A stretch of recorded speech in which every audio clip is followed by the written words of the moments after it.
बिस्मिल्लाहिर्रहमानिर्रहीम, अस्सलाम वालेकुम, सुबह खैर। आप देख रहे हैं एक्सप्रेसो, मैं हूं हिना आदिल और मैं हूं इमरान हसन। इस उम्मीद और दुआ के साथ कि आप खैरियत से एक नए दिन का आगाज कर चुके हैं या करने वाले हैं। दोनों सूरतों में आपको खुशामदीद कहते हैं। हो सकता है आंखें मलते मलते आप हमें देख रहे हैं, हो सकता है आप बहुत फ्रेश अपने काम पे बैठ के किसी दुकान पर, किसी होटल पर या अपने घर के ड्राइंग रूम में, टीवी लाउंज में या कहीं भी देख रहे हो। आपके लिए हमारी बेस्ट विशेज़ हैं। अल्लाह करे आज का दिन आपका बहुत अच्छा गुजरे, आपकी ज़िंदगी के अच्छे दिनों में शुमार हो। अच्छा जी, सबसे पहले हम अलग सुबह ढूंढ रहे थे क्योंकि एक हमें इंट्रो चाहिए होता है टू टॉक अबाउट समथिंग। तो हमने क्या सोचा कि क्या बात करें। हमने कहा आज मौसम भी कुछ ऐसा नहीं है कि बात करें, क्रिकेट में भी कुछ खास नहीं हुआ बात करें। तो हमें पता लगा कि मरियम नवाज साहिबा आपको फ्री कैसे दे सकती हैं। आपको सोलर पैनल्स दे रही है किस्तों के ऊपर। अगर आप के पैसों में से जो तनख्वाहें आपकी थोड़ी थोड़ी जिस पे हुकूमत ने टैक्स डबल किया है उसमें से कुछ पैसे बच जाए तो किस्तों पे सोलर आपको देगी पंजाब गवर्नमेंट। अगर आप 500 यूनिट ब्रैकेट के अंदर आते हैं, यानी कि महीने की 500 यूनिट्स इस्तेमाल करते हैं, तो मरियम साहिबा कहती हैं कि 10% गवर्नमेंट की 10% आपकी तरफ से, 90% गवर्नमेंट की तरफ से 90% हुकूमत पंजाब अदा करेगी। और आप सोलर पैनल अब लगवा लें ना। चले बिल्कुल, अब बनता है।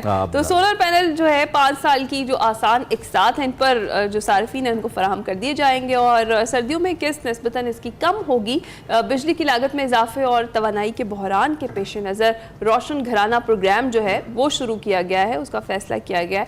पहले मरले में गरीब तरीन घरानों को सोलर सिस्टम्स दिए जाएंगे और उसके बाद मरियम नवाज साहिबा ये कहती हैं कि 5 साल बाद आवाम को मौजूदा मसाइल का सामना नहीं करना पड़ेगा और सबके पास चूँकि सोलर पैनल्स होंगे उनके मुताबिक उस वक्त तक तो ये जो मसाइल हैं बिजली के बिलों के शदीद वो मसाइल जो है वो। अच्छा, आपने क्या कहा कि इसकी किस्तें गर्मियों में ज्यादा होंगी और सर्दियों में कम होंगी। सर्दियों में किस्तें ज्यादा होनी चाहिए ना, गर्मियों में वैसे खर्चा इतना ज्यादा होता है बिजली का। ये वैसे ऑपोजिट है, गर्मियों में किस्तें कम होनी चाहिए, सर्दियों में ज्यादा होनी चाहिए क्योंकि सर्दियों में आपका बिल कम आ रहा होता है। गैस का वैसे आ ही रहा होता है, अगर गैस आ रही हो तो। खैर जी, अच्छी भी आ रही हो तो इमरान बिल तो आ जाता है, बिल तो आ ही जाता है, बिल और दिल आ ही जाता है। खैर जी, मरियम साहिबा चाह रही हैं कि हो, लेकिन मरियम साहिबा आपने कहा था 200 यूनिट वाले की बिजली फ्री होगी, याद है ना आपको? अब हम तो याद कराने से बात नहीं, वो फ्री दीजिए ना, बिजली किधर है? वो सारे कह रहे थे, सब ने कहा था, बिलावल ने भी कहा था, बिलावल साहब आपने भी कहा था और मरियम साहिबा आपने कहा था। सिंध और पंजाब वालों को देना, केपी वालों ने शायद वादा किया था, नहीं किया था। वज़ीर तवानाई कल बता चुके हैं इमरान के बहुत मुश्किल है, नहीं हो सकता। वी नो मुश्किल है, वो तो जब ये कह रहे थे तो हम कह रहे थे कि मुश्किल है। अस्सी तो तानू कैसी है ना दी गलत आई मीन हुक्मरानों की या इलेक्शन लड़ने वालों की। तो अब वैसे कहा था तो अब दें 200 यूनिट तक तो देना फ्री, तो देखते हैं। खैर जी, ये खबर थी। इसके अलावा और क्या है हमारे पास जनाब? अब बड़ी खबर ही है, बड़ी खबर ही है।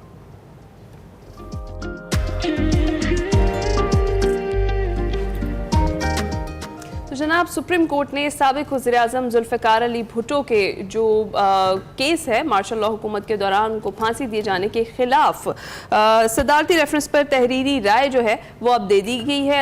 अदालती राय में ये कहा गया है कि भुट्टो केस में शफाफ ट्रायल के जो तकाजे थे वो पूरे नहीं किए गए उस वक्त, और जुल्फ़िकार अली भुट्टो के खिलाफ कोई बराह रास्त शवाहिद भी मौजूद नहीं थे। केस में सजाए मौत के लिए शवाहिद भी नाकाफी थे। शफाफ ट्रायल के बगैर मासूम शख्स को फांसी पर चढ़ाया गया और कत्ल का इल्ज़ाम FSF नामी फोर्स के जरिए आयद किया गया था और वक़ूए में इस्तेमाल जो गोली का खौल था वो FSF के हथियारों से मुताबिकत भी नहीं रखता था। अदालतों ने भुट्टो की पार्लियामेंट में तकारीर को भी फैसलों में जवाज़ बनाया, जो कि पार्लियामेंट में की गई तकरीर को किसी रुकन के खिलाफ अदालत में इस्तेमाल नहीं किया जा सकता है। FIA ने भुट्टो केस की फाइल मिलने से पहले ही तहकीकात का आगाज़ कर दिया था और पुलिस तफ्तीश मुकम्मल कर चुकी हो तो FIA को फाइल दोबारा खोलने का इख्तियार भी नहीं होता। ये सब चीज़ें अब हाईलाइट हो रही हैं और अब सामने आ रही हैं। भुट्टो केस की जो तफ्तीश है दोबारा करने का कोई अदालती हुक्म मौजूद नहीं था। सुप्रीम कोर्ट ने राय दी कि हाई कोर्ट ने खुद ट्रायल करके कानून की कई शकों को गैर मौसर कर दिया और ये ना सिर्फ पाकिस्तान बल्कि एशिया की अदालती तारीख में अगर देखा जाए तो वाहिद मिसाल है जब जो कत्ल केस का ट्रायल है बराह रास्त हाई कोर्ट में ही किया गया और हाई कोर्ट में ही केस सुनकर भुट्टो को अपील के हक से भी महरूम कर एक ऐसा फैसला है जिससे यकीनी तौर पे तारीख अच्छे अल्फाज में नहीं लिखेंगी जिससे पहले किया गया और सुप्रीम कोर्ट ने उसको दुरुस्त किया। इस पर अपनी राय दी सुप्रीम कोर्ट ने और इस पर चीफ जस्टिस कह भी चुके हैं कि हमने अगर कोई गलती की है तो हम उसको दुरुस्त करना चाहते हैं और फिर उन्होंने किया है, जो कि एक बहुत अच्छी रिवायत है। जुल्फ़िकार अली भुट्टो साहब के खिलाफ जब केस चलाया गया तो उस वक्त अदालतों की आईनी हैसियत नहीं थी, मुल्क में मार्शल लॉ होता है, सभी अदालत ने कहा। बुनियादी इंसानी हुकूक मुअत्तल थे, जो अदालतें हैं मार्शल लॉ की कैदी थी। फैसले का बराह रास्त फायदा जनरल ज़ियाउल हक हुआ। अगर भुट्टो को रिहा कर दिया जाता तो वो ज़ियाउल हक के खिलाफ संगीन गद्दारी का मुकदमा चला सकते थे। सुप्रीम कोर्ट ने यह भी वाज़ेह किया कि हम अपील सुन रहे हैं, ना ही नजरसानी आइन या कानून में ऐसा मैकेनिज्म फराहम नहीं किया गया जिसके तहत सजा को कलअदम करार दिया जा सके। सुप्रीम कोर्ट से नजरसानी खारिज होने के बाद भुट्टो की सजा का फैसला हतमी हो चुका, इसे खत्म नहीं कर सकते, सिर्फ गलतियों की निशानदेही कर रहे हैं। दूसरी जानिब गुज़िश्ता रोज इस्लामाबाद हाई कोर्ट ने जस्टिस तारिक महमूद जहांगीरी के खिलाफ जो सोशल मीडिया कैंपेन है या मुहिम है, इस पर तौहीन अदालत की कार्रवाई शुरू करने का फैसला किया। Chief justice Islamabad high court ने रिमार्क्स दिए कि जजों के खिलाफ किसी किस्म की मुहिम बर्दाश्त नहीं की जाएगी, साथ ही जजों की जानिब से यकीन दिलाता हूं कि जिम्मेदारों को छोड़ेंगे नहीं, इसको शिकायतें दर्ज करवाएं, अब बहुत हो गया। दूसरी जानिब जो सुन्नी इत्तेहाद की मखसूस नशिस्तें इस मामले पर सुप्रीम कोर्ट में अहम समाअत आज होनी है और सदर मुमलिकत जनाब आसिफ अली जरदारी साहब ने इलेक्शन तरमीमी बिल की मंजूरी दे दी है। ये जो 2024 का बिल है और इसके जरिए जो इलेक्शन एक्ट 2017 है, इसके सेक्शन 140 में तरामीम की गई हैं।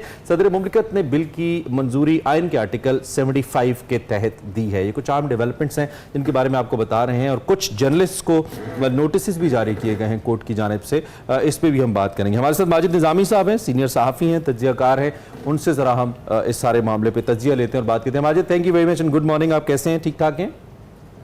जी बहुत शुक्रिया।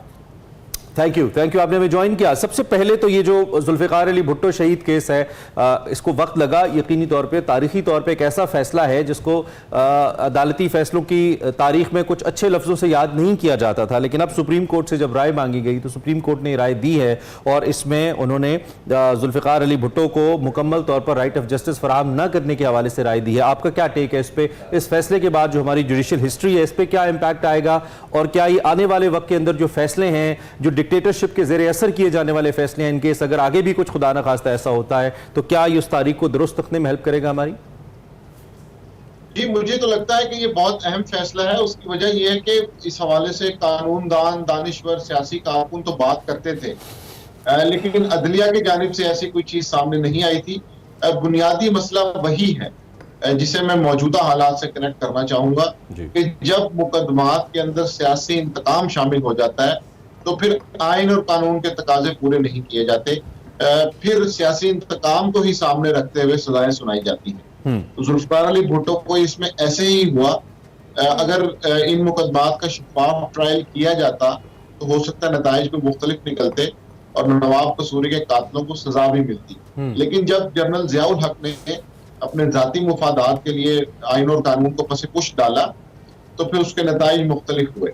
तो इसलिए मौजूदा सियासी हालात में भी गुज़िश्ता 8 से 10 सालों में हमने ये देखा है कि जिस सियासी रहनुमा के साथ जो भी सियासी इंतकाम के बुनियाद पे मुकदमात दायर किए गए, उनका अंजाम कोई मुख्तलिफ नहीं होगा। तो इसलिए मौजूदा अदलिया को, मौजूदा इंतजामिया को भी इस चीज को समझना चाहिए कि ये दाग लगवाने से बेहतर है कि आइन और कानून की पासदारी की जाए, ताकि कल को आपको कोई ये ना कह सके कि आपने गलत फैसले किए हैं और आइन और कानून पर अमल दरामद। माजिद, सिर्फ तारीखी तौर पर भी नहीं, माजी करीब में भी हम देखते हैं कि जो इस तरह के डिक्टेटर्स हैं जिन्होंने आइन को पामाल किया है, आइन को अपने मफादात के लिए इस्तेमाल किया, वो किसी का भी आप नाम ले लें, उनके खिलाफ फैसले तो आते हैं, उनको तारीखी तौर पे अब हम दुरुस्त करने की कोशिश तो कर रहे हैं, हमारे जो other pillars of our state हैं, लेकिन कोई भी ऐसी मिसाल नहीं बनाई गई अब तक जिसके बाद ये रास्ता रोका जा सके। कोई ऐसी करार वाकई सजा नहीं हुई जिसके बाद हम कहें कि अब के बाद कोई ये जसारत नहीं करेगा अपनी हुदूद से बाहर आने की।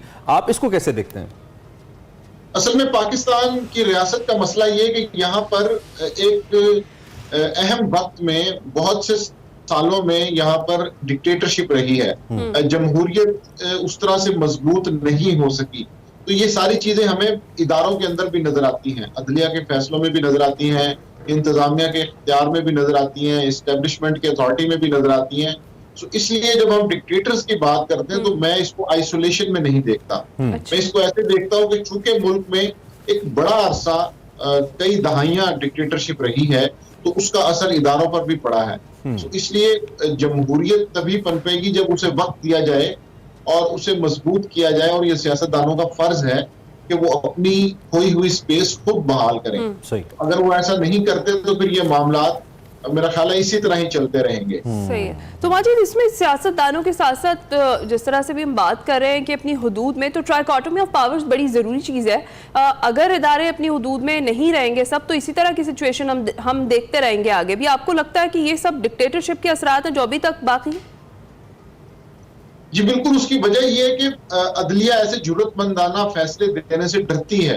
वो LFOs के जरिए और फ्रेमवर्क्स के जरिए डिक्टेटर्स को रास्ता दे देती है। बिल्कुल इसी तरह उसके बाद अगर हम देखें, हम पानामा केस देखें, अभी इमरान खान साहब के केसेस को देखें, तो पता ये चलता है कि सियासतदान एक तो दूसरे की टांग खींचने के लिए कोशा रहते हैं, दूसरा ये है कि फिर इस सारे प्रोसेस के अंदर रियासत अदलिया की मदद लेती है और उनके थ्रू ये फैसले करवाए जाते हैं। तो ये जो एक पूरा निजाम है, इस पे एक सवालिया निशान है, जिसकी वजह से फिर 5 साल बाद पता चलता है कि ओहो वो फलां फैसला तो गलत हो गया, फलां फैसला तो सियासी इंतकाम की वजह से था। 10 साल बाद पता चलता है, जिस तरह जुल्फकार अली भुट्टो के बारे में 50 साल बाद अब अदालत कह रही है कि उस मामले के अंदर कई चीजों को नजरअंदाज किया गया, शफाफियत नहीं थी। तो मेरा ख्याल है कि इन सारी चीजों से बचने के लिए मौजूदा अदलिया, मौजूदा सियासतदानों के लिए सबक यह है कि वो आज के फैसले दुरुस्त करें। वो आज जो उनकी अदालतों में या उनकी सियासत में मसले हैं, उनको अफवाह तफहीम से खुद हल कर लें। ये ना हो कि 20 साल बाद हम इन्हीं केसेस फिर इनको दुरुस्त कर रहे हैं। और मेरे ख्याल में कुछ फैसले माजी करीब में ऐसे हुए हैं जिनको दोबारा से रिव्यू करना पड़ेगा। This is what I think, without no offence to anyone. खैर, आगे देखते हैं क्या सूरत हाल बनती है।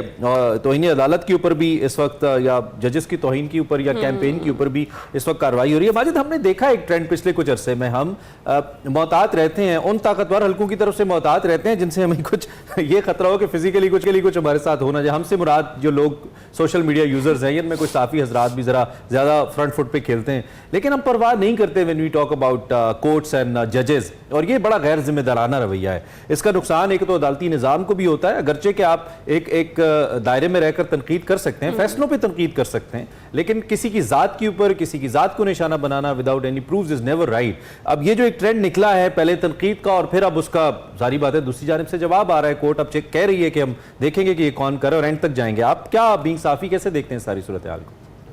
जी बिल्कुल, पहली तो बुनियादी बात यह है कि हमें इन सारी चीजों को रिपोर्ट करते हुए एक जिम्मेदारी का मुजाहरा करना चाहिए, और ऐसा ना हो कि ऐसे जजेस या ऐसी अदलिया जिसके हुकूमत वक्त खिलाफ है, हम उसके खिलाफ तो चीजें लेके आ रहे हों, लेकिन वो लोग जो दूसरी तरफ है उनके लिए हम कोई आवाज बुलंद ना कर रहे हो। तो मेरा ख्याल है ये एक कंट्राडिक्शन है। जस्टिस काजी फायज ईसा जब इमरान खान की हुकूमत में थे, तब उनके साथ भी ऐसे ही हुआ कि उनको एक बहुत बड़े तबके ने जो हुकूमत का सपोर्ट करता था, उन्होंने उनको निशाना बनाया, तनकीद की। अब मौजूदा हुकूमत में भी ऐसे ही हो रहा है कि वो तमाम जजेस जिनको हुकूमत पसंद नहीं करती, या वो जिनके बारे में उनकी राय अच्छी नहीं है, उनके खिलाफ इस तरह की बातें की जाती हैं। तो मैं समझता हूँ कि जर्नलिस्ट जो है उनको भी एक रिस्पॉन्सिबिलिटी का मुजाहरा करते हुए उस रॉ में बहना नहीं चाहिए, बल्कि चीजों को ऑब्जेक्टिवली देखना चाहिए और उसकी खुद कंफर्मेशन करनी चाहिए, और आम लोगों से ज्यादा जिम्मेदारी का मुजाहरा करना चाहिए। अगर आप एक सहाफी हैं, एक पब्लिक फिगर, बिल्कुल करना चाहिए। उसमें ये कि हमारी जो राय है वो आवाम को कहीं ना कहीं मुतासिर करती है, वो उस पर असरअंदाज होती है। तो इसलिए अगर हम किसी के सपोर्ट में या किसी जज्बाती होकर या किसी मुफाद के तहत किसी के खिलाफ कोई बात करते हैं, तो उसका इम्पैक्ट भी उतना ज्यादा या सुनी सुनाई भी ऑब्वियसली। बिल्कुल ठीक है, बिल्कुल ठीक है। अच्छा, आगे बढ़ते हुए, तल्ख फैसले ना किए तो IMF के पास दोबारा जाना पड़ेगा और शर्म से डूब मरने का मकाम होगा। एक तो पता नहीं वो डूब मरने का मकाम अभी आना है। माजिद, पहले तो ये बताएं। मेरा तो ख्याल है कि ये जो PROs हैं वुज़रा के, इन्होंने कुछ लाइंस लिखी हुई हैं, जिसमें से एक लाइन ये भी है, जिस तरह आपने देखा मुल्क नाजुक दौर पे खड़ा है, वो तो कटहरे में लाएंगे, सब कार्रवाई होगी, सीसा पिलाई दीवार बनने का काम भी उसी में ही आता है। अच्छा, उसी में आता है। आपको लगता है कि करंट जो हमारी इकोनॉमिक सिचुएशन है, उसके बाद ये आखिरी प्रोग्राम था IMF का, जिस तरीके से ये गवर्नमेंट भी दावे कर रही है और अब आके कहना शुरू यही कर दिया गया है कि अगर यही हालात रहे तो हो सकता है कि दोबारा भी जाना पड़े IMF के पास? जी, मुझे तो लगता है कि अभी ये एक कोई इतनी आसान चीज नहीं है, और हमें दोबारा भी मुआशी मुश्किलात की वजह से कई सख्त फैसले करने पड़ेंगे। उसकी वजह ये है कि हुकूमत की संजीदगी नजर नहीं आती। वो आवाम से तो ये तवक्को करती है कि वो टैक्सेस में हमारा साथ दें, वो मुश्किलात में हमारा साथ दें, लेकिन अगर ऐवान सदर और प्राइम मिनिस्टर हाउस के बजट इंक्रीज होंगे। यही बात है कि सारे सख्त फैसले आवाम के लिए कर दिए जाते हैं, लेकिन इनके लिए किसी किस्म का कोई सख्त फैसला नहीं किया जाता और ना ही उस पर कोई अमल दरामद होता है। बिल्कुल यही अफसोसनाक सूरत हाल है, और इसको मैं कनेक्ट करना चाहूंगा कि गुज़िश्ता साल में तकरीबन 8,60,000 लोग ये मुल्क छोड़ चुके हैं। डेफिनेटली उसमें पढ़े लिखे लोग भी होंगे, वो लोग भी होंगे जो अपने बेहतर रोजगार के लिए बाहर जा रहे हैं, तो इससे आपको पता चलता है कि जो मिडिल क्लास है या एजुकेटेड लोग हैं वो इस निज़ाम से कितने तंग आ चुके हैं या वो इससे कितने मुतनफ़र हैं। तो मैं समझता हूँ कि हुकूमत को इस हवाले से प्रैक्टिकल चीज़ें लेके आनी चाहिए, और अगर वो अवाम से ये तकाजा करती है कि वो इस मुश्किल में हमारा साथ दें, तो 5 इक़दामात वो खुद भी बताएं कि देखिए यहाँ पे हम कट्स लगा रहे हैं, यहाँ पे हमने अपनी तरफ से बेहतरी की, अब हम अवाम से तवक्को करते हैं कि वो फलां चीजों में हमारा साथ दें। लेकिन अफसोस है कि ऐसा होता नजर नहीं आता। गवर्नमेंट की साइड पे तो सारी चीजें उसी तरह चल रही हैं, सैलरीड क्लास पे बोझ डाला जा रहा है, और अभी 15 जुलाई के बाद जो महंगाई का तूफान आएगा वो हम सबके सामने ही होगा।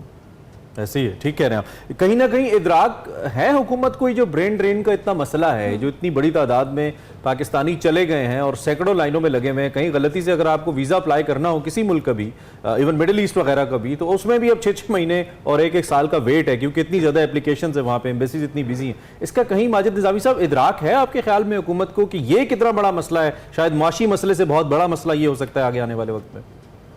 जी बिल्कुल, मुझे तो लगता है कि उन्हें इसका बिल्कुल इदराक नहीं है। उसकी वजह यह है कि जो भी हुकूमत इन आदादो शुमार को पेश करती है तो वो इनको ट्विस्ट करती है, और वो ये कहती है कि उनके जाने से हमें ज़रे मुबादला हासिल करने में बड़ी आसानी होगी। लेकिन मैं तो इसको एक दूसरे पहलू से देखता हूँ कि ये प्रॉपर ब्रेन ड्रेन है, लोग मायूस हैं, उन्हें पाकिस्तान के अंदर कोई रोशन मुस्तकबिल की उम्मीद नजर नहीं आ रही, जिसकी वजह से वो ये फैसले कर रहे हैं। तो गवर्नमेंट की साइड से, जैसा कि हमने पहले बात की कि जो पीआरओज हैं वो कुछ ना कुछ उसमें से निकाल लेते हैं, तो गवर्नमेंट जब भी इन आदादो शुमार को पेश करती है तो वो ये कहती है कि ये ओवरसीज पाकिस्तानी हमें पैसा भेजेंगे, उससे हमारा फॉर्मूलाज पे चल रहा है वो स्टेबल चलिए होगा। थोड़ा सा पॉलिटिक्स के हवाले से जरा मजीद आ जाइए। तो हमने बात कर ली और इसमें तो गालिब निगाह तक कोई उम्मीद बर नहीं आती, कोई सूरत नजर नहीं आती। पॉलिटिक्स जिस तरह की हो रही है, आप इसको किस हद तक एक रिस्पॉन्सिबल एटीट्यूड समझते हैं टुवर्ड्स स्टेट? क्योंकि सभी जमातों की तरफ से इस वक्त अपनी ज़ाती मफादात की खातिर तो पॉलिटिक्स हो रही है। हमने कल भी डिस्कस किया था कि इसके अंदर ये नहीं सोचा जा रहा कि मुल्क इस वक्त कहाँ पे खड़ा है और मुल्क को किस सियासी इत्तेहाद की ज़रूरत है। इस वक्त भी सभी सियासी जमातें अपने अपने सियासी मफादात के लिए जोड़ तोड़ कर रही हैं, और कुछ तो बिल्कुल तैयार है कि दोबारा से उनको मौका मिले, स्पेस मिले, और वो दोबारा से जल्द से जुलूस और धरने शुरू करें ताकि सब कुछ हो। What's your take on that? असल में जब हम पाकिस्तान के मुआशी बहरान की बात करते हैं तो वो पाकिस्तान की सियासी सूरत हाल से कनेक्टेड है। हम ये तवक्को नहीं कर सकते कि मुल्क में जलसे जुलूस या जलाओ घिराव हो रहा हो या सियासी मुकदमात चल रहे हो तो फौरन इन्वेस्टमेंट आएगी। मेरा ख्याल है ऐसा सोचना मुनासिब नहीं है और ये अकली तौर पे भी ठीक नहीं है। तो इसलिए मैं इस मुआशी बहरान को हमेशा अनसर्टेनिटी ऑफ पॉलिटिक्स के साथ कनेक्ट करता हूँ, और अभी भी सियासत के अंदर मेरा ख्याल है ये जो ऑल पार्टीज कॉन्फ्रेंस हो रही है, मैं इसे एक पॉजिटिव स्टेप समझता हूँ। और उसके बाद भी हुकूमत और अपोजिशन को राब्ते में रहना चाहिए, और हुकूमत को कहीं ना कहीं कुछ ना कुछ अपोजिशन को ऑफर करना चाहिए, ताकि तमाम सियासी जमातें एक स्टेप पीछे होकर मुल्क के लिए सोचें। और अगर स्टेबिलिटी आएगी सियासी तौर पे तो वो डेफिनेटली फायदा देगी मईशत को। तो इसलिए हुकूमत को और अपोजिशन दोनों को ये चाहिए कि वो एक एक कदम पीछे हटकर, जिस तरह ऑपरेशन अज़म इस्तेहकाम के ऊपर एपीसी होने जा रही है, इसी तरह बाकी मामलात के ऊपर भी वो बैठ के बात करें। अच्छा, सही कह रहे हैं बिल्कुल। जब तक पॉलिटिकल स्टेबिलिटी नहीं होगी, इकोनॉमिक स्टेबिलिटी नहीं आ सकती है। इसमें गवर्नमेंट ऑपोजिशन दोनों को किरदार अदा करना पड़ेगा। लेकिन आपको क्या लगता है, जिस तरीके से अभी अगर हम बात करें पीटीआई की जो स्ट्रेटजी है, जल से जुलूस की, जो कह रहे हैं कि हम अशुरा के बाद जो है वो शुरू करेंगे एक बार फिर से, तो उसका कोई इम्पैक्ट गवर्नमेंट पे होगा, या फिर कोई बीच में इनके दरमियान में कोई मॉडरेटर आएगा या कुछ बातचीत होगी? एक एक स्टेप पीछे हटने का तो हम ये मशवरा हमारे सारे तज्जियाकार भी दे रहे हैं, बल्कि आवाम भी यही कह रही है कि यही होना चाहिए, लेकिन ऐसा होता नजर नहीं आ रहा। तो क्या कॉन्सिक्वेंसेस होंगे इसके? जी बिल्कुल, इशू ये है कि ऑपोजिशन जमातों का ख्याल ये होता है कि जब तक हम प्रेशर बिल्ड नहीं करेंगे उस वक्त तक हम गवर्नमेंट से कुछ हासिल नहीं कर सकते।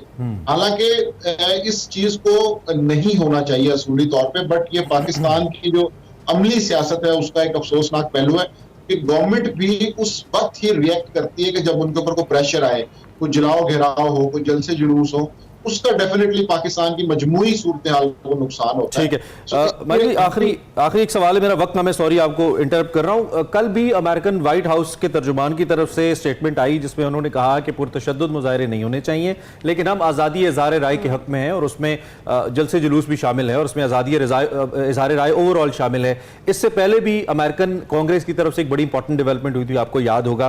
तो अमेरिका की तरफ से इन सवालात के जवाबात में मुसलसल इस किस्म की राय आना, आप पाकिस्तान पॉलिटिक्स के ऊपर इसका क्या असर देखते हैं? क्या आने वाले वक्त में किसी और तब्दीली का पेश खैमा हो सकती है? किसी मखसूस सियासी जमात के हक में इसका होना उनको मजीद मदद दे सकता है? मुख्तसरन बताइएगा। जी, मुझे तो अभी लगता है कि इन सारी चीजों की हैसियत रस्मी है, लेकिन अगर वहां पे गवर्नमेंट चेंज होती है और ट्रंप एडमिनिस्ट्रेशन अगर आती है, अगर वो इलेक्शन में कामयाब होते हैं तो शायद फिर वो इमरान खान के हक में कोई प्रेशर क्रिएट कर सकते हैं। अदरवाइज मौजूदा इंतजामिया के साथ मुझे ऐसे नहीं लगता कि उनकी जानिब से कोई पाकिस्तान पर प्रेशर आएगा। राइट, आपके वक्त का बहुत शुक्रिया, आप तशरीफ लाए और आपने अहम मामलात भी हमारे साथ गुफ्तगू की, अपना तज्जिया हमारे सामने रखा। माजिद निज़ामी सीनियर तज्जियाकार राय का इजहार कर रहे थे। एक सिर्फ समय वक्त हुआ एक ब्रेक का।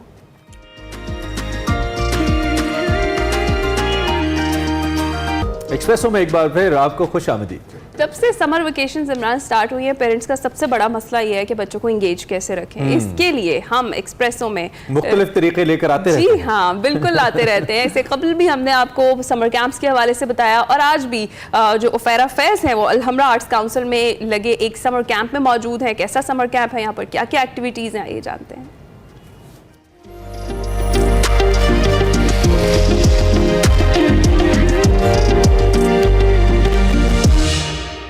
आज मैं आपको एक बहुत ही मुनफरिद समर कैंप दिखाने के लिए आई हूँ और इस वक्त मैं मौजूद हूँ अलहमरा आर्ट काउंसिल में। यहाँ पर बच्चों के लिए एक बड़ा ही डिफरेंट किस्म का समर कैंप डिज़ाइन किया गया है, जिसमें ना तो फिजिकल एक्टिविटी है और ना ही एजुकेशनल एक्टिविटी, बल्कि यहाँ पर बच्चों को इस समर कैंप में परफॉर्मिंग आर्ट्स की क्लासेस दी जाती हैं। तो आइए चलते हैं, इस समर कैंप का विजिट करते हैं और देखते हैं कि बच्चों को यहाँ पर क्या कुछ सिखाया जा रहा है।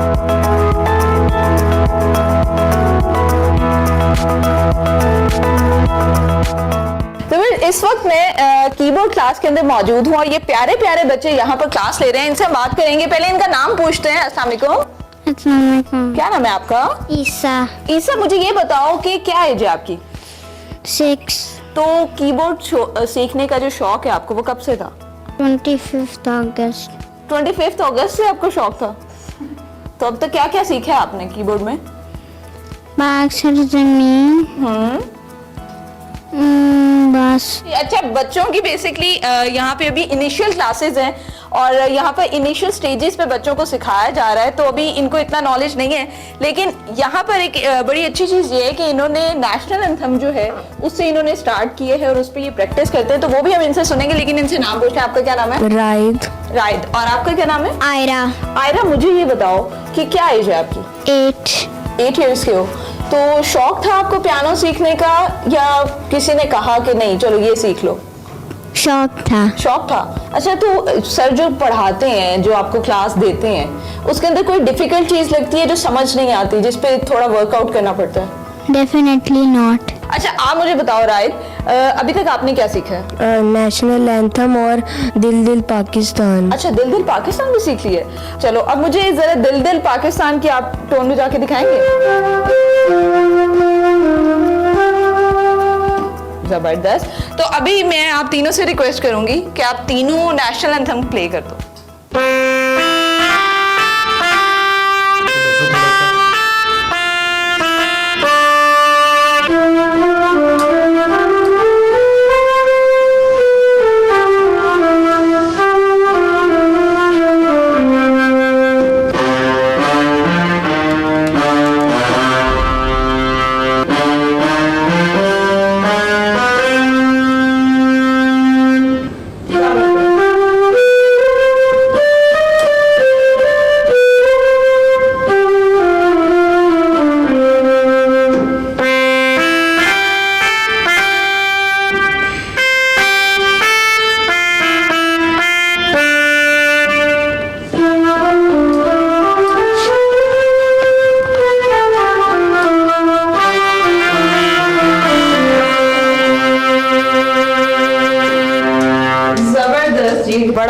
मज़ा आया आप लोगों से बात करके और मुझे उम्मीद है कि आप लोग को क्लास लेने में भी मज़ा आता होगा। मज़ा आता है जी। चलो जी, गुड। तो ये थी जी कीबोर्ड की क्लास और समर कैंप में यहाँ पे बच्चों को डिफरेंट एक्टिविटीज सिखाई जा रही हैं। अब हम जा रहे हैं एक बड़ी इंटरेस्टिंग क्लास में और वहाँ पर सिखाया जाता है कथक। वैसे इस वक्त मैं कथक की क्लास में मौजूद हूँ और मेरे साथ यहाँ पे प्यारे प्यारे बच्चे हैं और सर यहाँ पर मौजूद हैं जो इन बच्चों को कथक सिखाते हैं। इनसे हम बात करेंगे। अस्सलाम वालेकुम। जी वालेकुम सर, सलाम। क्या नाम है आपका? मेरा नाम ज़िक्रिया इकबाल है। अच्छा सर, मुझे ये बताएं कि कथक जो है वो एक क्लासिकल डांस फॉर्म है, जी। ये तो हम सब लोग जानते हैं, लेकिन मैंने ये सुना है कि कथक में सबसे जो मेन जो पार्ट होता है वो पैरों के ऊपर फोकस होता है। हाँ जी, बिल्कुल ऐसे, क्योंकि ये बेस है इसकी कथक, तो इसका सारा जो फुटवर्क के ऊपर ही होता है और इसके साथ हमारी हैंड मूव होती है कथक के अंदर। एक कथक बेसिक कथा, एक कथा है ना, कहानी, तो कथाकार कहते हैं कहानी को जो बयान करता है उसको कहते हैं कथाकार। तो आई मूवमेंट कितना इंपॉर्टेंट रोल प्ले करती है? जी, फेस एक्सप्रेशन तो बहुत ज़रूरी है। तो ये जो समर कैंप की क्लास इस वक्त हो रही है यहाँ पे, जी। इसको आपने किस तरह से डिज़ाइन किया है? क्या स्ट्रक्चर रखा है कि जो छोटा बच्चा है या जो बड़ी उम्र के बच्चे हैं उनको सीखने में कोई मुश्किल ना आए? बेसिक तो सब करेंगे, फुटवर्क जहाँ से स्टार्ट होता है, ठीक है। तो उसके साथ फिर हस्तक, फिर बच्चों का मैंने अलग रखा हुआ है, कुछ हस्तक रखे हुए हैं 4-5 बच्चों ने बस यही करने हैं और जो बड़े हैं वो कुछ अलग करेंगे, उसमें हम आमद कुछ टुकड़े करेंगे इस तरह। यहाँ पे हम बच्चों से बात करते हैं। अस्सलाम वालेकुम, क्या नाम है आपका? माय नेम इज़ अमीन। अच्छा, मुझे ये बताओ, आप इस क्लास में सबसे छोटे हो, तो कथक का शौक कैसे आया आपको? मेरे बाबा ने उनको आया था तो शौक, तो इसलिए मैंने किया था कथक। तो इसलिए आपने यहाँ पे एडमिशन लिया है। तो मुझे बताओ कि जब से आपने ज्वाइन किया है क्या क्या सीखा है आपने? हस्तक और पाँव की मूवमेंट, मुझे ये बताओ कि अभी तक आपने इस क्लास में क्या क्या सीखा है? फुटवर्क, ठीक है। हस्तक, और टुकड़े। अच्छा, अभी आपने कहा कि आपने टुकड़ा भी सीखा है, तो आप मुझे वो करके दिखाओगे क्या होता है और किस तरह से उसको परफॉर्म किया जाता है? टिकदा टिकदा थे, टिकदा टिकदा थे, टिकदा दिग दिग टिकदा दिग दिग तत तत तत तत, टिकदा दिग दिग टिकदा दिग दिग तत तत तत तत तत तत थे, तत तत थे, तत तत तत। जबरदस्त जी।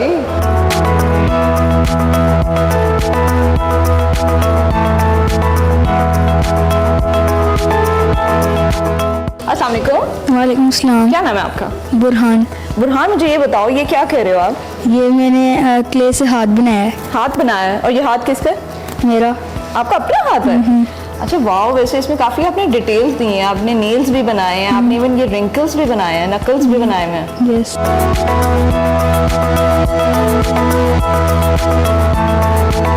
नाज़रीन, इस वक्त हमारे साथ नवीन रोमा साहिबा मौजूद हैं और इनसे हम जानेंगे इस समर कैंप के बारे में। मैम, मुझे ये बताएं, ये जो समर कैंप अलहमरा ने डिज़ाइन किया है, इसका बेसिक जो है वो पर्पस क्या सोच के रखा गया था? बच्चे जो है वो एक बहुत बड़ी हार्ड सी रूटीन में होते हैं। Exactly. और समर कैंप जो वो स्कूल्स में करते हैं ना, उनको ये लगता है कि एक स्कूल तो बंद हुए, दोबारा से वही स्कूल, वही बिल्डिंग, वही टीचर्स, वही हमारा स्टिकनेस, इधर नहीं जाना, और वो वही रूटीन हो जाती है।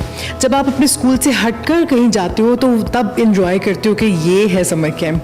तो अलहमरा का पर्पस जो है समर कैंप का, वो बच्चों को उनकी जो पढ़ाई है उससे हटकर जो हमारा परफॉर्मिंग आर्ट्स है या विजुअल आर्ट्स है उससे उनका तारुफ करवाना। पहले तो वो जब अलहमरा की बिल्डिंग में आते हैं तो वो अपने आप को इसका हिस्सा समझते हैं, और जब यहाँ पर आते हैं तो वो उनको लगता है कि वो बड़े आर्टिस्ट हैं यहाँ पर, और उनके साथ काम करके वो खुद भी वैसा अच्छा फील करते हैं। अच्छा मैम, अगर मैं बात करूं कि यहाँ पे क्या क्या चीज़ें इस समर कैंप के अंदर बच्चों को ऑफर की जा रही हैं, तो उनके बारे में बताइएगा। जैसे ड्राइंग, पेंटिंग, स्केचिंग, और जैसे अभी हम स्कल्पचर की क्लास में है। स्कल्पचर जो है वो थोड़ा सा मुश्किल मीडियम लगता है और टाइम टेकिंग, स्लो होता है। मैम, एंड पे मैं आपसे पूछना चाहूँगी कि क्राइटेरिया क्या है, एज ग्रुप क्या रखा है, ताकि अगर कोई अपने बच्चे को यहाँ पे इनरोल करवाना चाहता है तो उसको ये तमाम तर चीज़ें पता चल सकें। 8-10 साल का जो बच्चा है वो आ जाता है जो इसको प्रॉपर सीख सके, और उसके बाद 25 साल इसलिए हमने रखा हुआ है। कुछ चीज़ें ऐसी हैं जिसमें बड़े बच्चे भी आ जाते हैं, कॉलेज वाले, कॉलेज से फ्री वाले भी। ठीक है, thank you so much ma'am. Welcome. Thank you.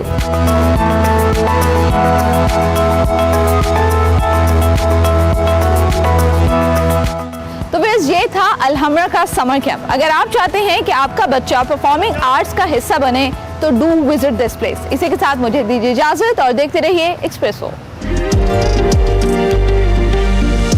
Welcome back to Express. बात कर लेते हैं कुछ मौसम के बारे में, क्योंकि जरूरी है मौसम के बारे में जानना। भाई बारिश हो ना हो, हम तसल्ली तो आपको रोज दे देते हैं ना कि होगी, तो आज भी हमारे पास तसल्ली है आपके लिए। मुल्क भर में बहर अरब से जो मानसून हवाएं हैं वो आज दाखिल होने का इम्कान है, जिससे 10 से 16 जुलाई की जो तारीखें इस तक पंजाब और दीगर इलाकों में बारिशों का इम्कान है। 12 जुलाई से बलूचिस्तान में बारिशें हो सकती हैं, जबकि मानसून बारिशों से जो अर्बन फ्लडिंग है इसका भी खतरा मौजूद है। रेन इमरजेंसी ऑलरेडी नाफिज कर दी गई है। गुज़िश्ता रोज़ कराची के जो मुख्तलिफ इलाके हैं यहाँ पे मानसून की पहली बारिश हुई, और महकमा मौसमियात ने आज भी कराची में मुख्तलिफ इलाकों में आंधी और गरज चमक के साथ बारिश का इम्कान जाहिर किया है। जो सिंध हुकूमत है इसने बारिशों और अर्बन फ्लडिंग से निपटने के लिए इकदाम किए हैं बकौल उनके, वो क्या हैं, इस वक्त कराची का मौसम कैसा है, इस पे हमने कहा जरा बात कर लें। तो हमारे साथ हमारे नुमाइंदे मौजूद। जी हाँ, आफ्ताब हमारे साथ मौजूद हैं। आफ्ताब खान, अस्सलाम वालेकुम। आफ्ताब, सबसे पहले तो ये बताएं कि इस वक्त कैसा मौसम है कराची का? जी देखिए, कल जो मानसून की पहली बाकायदा बारिश, क्योंकि इससे कबल जो हुई थी वो प्री मानसून थी, कल बाकायदा मानसून की पहली बारिश हुई, लेकिन बादल जो है वो खुलकर नहीं बरस सके शहर भर में। अलबत्ता मज़ाफ़ाती इलाकों में, जिसमें मोटरवे M9 है, इसके अलावा काठौर है, मलीर है, गडाब टाउन है, गुलशन मेमार है, गुलशन अदीद है, तो वहाँ पर जो है वो गरज चमक के साथ तेज़ बारिशें हुई और काफ़ी मूसलाधार बारिशें भी रिकॉर्ड हुई। लेकिन बदकिस्मती से सिस्टम जो है कराची के बाकी इलाकों की तरफ मूव नहीं कर सका, और उसका जो ज़्यादातर फोकस रहा वो रहा मशरक़ी सिंध के ऊपर, जो कि हैदराबाद के उस तरफ के सारे इलाके हैं। और अभी भी लेकिन महकमा मौसमियात की जानिब से पेशगोई बरकरार है, और अभी जो थोड़ी देर पहले मेरी चीफ मेट्रोलॉजिस्ट सरदार सफराज से बात हुई है, तो उनको ये कहना है कि आज जो है वो सहपहर या दोपहर के बाद या सहपहर के बाद जो है वो गरज चमक के साथ बारिशें मुतवक्के है, लेकिन ज़्यादा इम्कान जो है वो मज़ाफ़ाती इलाके ही है, और उसके बाद ये जो है वो साउथ की तरफ निकल जाएगी, यानी समंदर की तरफ। और ये पूरा एक ट्रफ बना हुआ है भारतीय राजस्थान से लेके और हमारे मशरक़ी सिंध तक। तो अभी हमारा नतीजे में जो है वो लाहौर तो फौरन वेनिस में तब्दील हो जाता है जब बारिश आती है।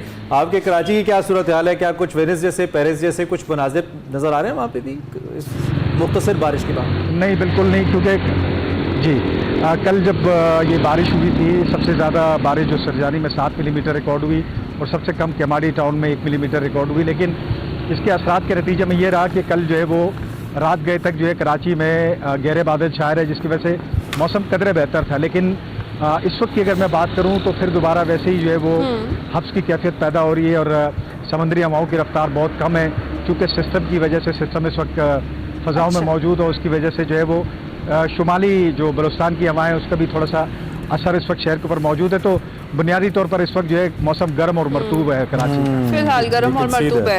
आफ्ताब खान, ये भी बताइएगा कि जिस तरह से अभी आपने भी बताया कि चीफ मेट्रोलॉजिस्ट से भी आपकी बात हुई, दोबारा से बारिशें होंगी और मानसून का स्पेल तो दाखिल हो ही चुका है मुल्क में, तो कराची में बिलखुसूस हम देखते हैं कि नालों की जो सफाई है उसका एहतमाम जो है वो हर बार नहीं किया जाता, और उसके बाद के जो कॉन्सिक्वेंसेज हैं उससे भुगतना पड़ता है, आवाम को शदीद मुश्किलात का सामना भी करना पड़ता है। इस बार चूँकि अर्बन फ्लडिंग का खदशा जाहिर किया गया है, रेन इमरजेंसी नाफिज है, तो क्या कुछ इंतजामात पहले से किए गए हैं? देखिए, मानसून नॉर्मली जो कराची में है वो 15 जुलाई से लेके और 15 सितंबर तक इसका दौरानिया रहता है, 2.5-3 महीने। अगर इस मानसून की बात करूं तो इसमें महकमा मौसमियात ने ख़ासतौर पर अगस्त के अंदर जो है तेज़ बारिशों की पेशगोई की है। लेकिन अगर मैं इंतज़ामी उमूर की बात करूं, नालों की सफाई की बात करूं, तो मैंने कोई सब मार्कतुल्लारा किस्म का कोई भी इकदाम अभी तक नहीं देखा कि कहीं नाले साफ़ किए जा रहे हैं। ये हर साल का इसी तरह होता है कि दावे किए जाते हैं और उसके बाद जो है वो नाले लबालब भर जाते हैं, और उसके अलावा जो है आबादी जो है, अगर तेज़ बारिशें होती है तो बहुत सारी रिहायशी आबादी जो है वो ज़ेर आब आ जाती है, जिसका हम मंजर पिछले मानसून में देख चुके हैं। और ये इस किस्म के दावे ही किए जाते हैं, इसके अमली तौर पर हमें ग्राउंड के ऊपर कुछ नज़र नहीं आता। अलबत्ता कल जब हल्की बारिश हुई तो कुछ टीमें निकली, लेकिन बदकिस्मती है कराची की कि कबल अज़ वक्त जो इक़दाम होने चाहिए वो उस वक्त किए जाता है जब सिस्टम सर के ऊपर आ जाता है। ये हर दफ़ा का यही प्रैक्टिस है। जी सही है, हर दफ़ा की प्रैक्टिस और दावे तो ज़रूर बिल्कुल हमने भी देखा किए जाते हैं, लेकिन उसके बरक्स हमें देखने में कोई कुछ नहीं मिलता है। बहुत शुक्रिया आफ्ताब खान, आप कराची के मौसम के हवाले से बिलखुसूस बता रहे थे, और हमेशा की तरह इमरान हुकूमत सिंध की कोई तैयारी नहीं है, और अभी हम मानसून में यही देखेंगे कि नाले जो हैं वो ओवरफ्लो कर गए, उसकी वजह से यहाँ पानी है, वहाँ पानी है, और शहरियों को शदीद मुश्किलात का सामना। अब ये तो खबर है ही नहीं ना कि तैयारी नहीं है। अब जिस दिन तैयारी होगी उस दिन हम खबर देंगे कि आज तैयारी है। अल्लाह करे बारिशें हों, खैर की हों, हम हमेशा कहते हैं, और आपके लिए बाइस ज़हमत न बने, ये हम कह रहे हैं। इससे पहले कि हम ब्रेक लें, हमने एक बहुत अहम ट्रिब्यूट पेश करना है, खिराज अक़ीदत पेश करना है। वो है मादर मिल्लत खातून पाकिस्तान मोहतरमा फ़ातिमा जिन्ना को, जिनकी आज 57वीं बरसी मनाई जा रही है। उन्होंने अपनी ज़िंदगी का बेशतर हिस्सा अपने अजीम भाई मोहम्मद अली जिन्ना, कायद आज़म मोहम्मद अली जिन्ना की रफ़ाकत में गुजारा, और रसूल पाकिस्तान की जदोजहद में भी तारीख साज किरदार अदा किया।